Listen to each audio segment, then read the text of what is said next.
If you are like me, you are getting your fishing gear ready for your next fishing trip, or maybe even the next season, and you are looking at your fishing line and wondering if you should change it, and when should you change it. On this channel, I give you the information that you need to get better at fishing and hopefully improve your life. It doesn't matter if you are an avid angler or someone who just picked up their first rod and reel, because today we'll be going over when to change your monofilament fishing line.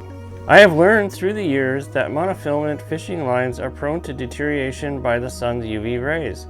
As you know, fishing is an outdoor sport mostly practiced in sunny climates, and it has been proven that a mono fishing line loses 20% of its tensile strength when exposed to 100 hours of UV light.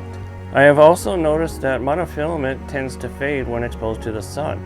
You may not notice the fade as this happens over time, but a good practice is to compare the line's color to a new roll of the same line from time to time to see the difference. You may have heard that monofilament line is flexible, but as mono gets older, it tends to become harder through exposure to the elements in usage. The loss of flexibility doesn't only occur at the hook end of the line, the degradation can happen anywhere along the line. Whenever I'm in the middle of tying a knot with mono and the line breaks, I know it's a sign that the line has lost enough of its tensile strength and it's time to replace it. Whenever you are in doubt about a monofilament line strength, a simple test is all that's needed to confirm it. If you have a 10-pound line, it should be able to hold 10 pounds in weight suspended from the line. If it can't do it, then the line needs to be replaced. Most monofilament lines tend to adapt to the shape of the spool onto which it is wound. The tighter the line coiled onto a spool and the longer it stays under tension, the more line memory can be expected. To check line memory, you begin by drawing a few feet of line off the reel and allowing the line to fall on the floor. If the line forms tight coils, it has formed line memory. A line that has formed line memory is more of a problem with thicker lines over 12-pound test.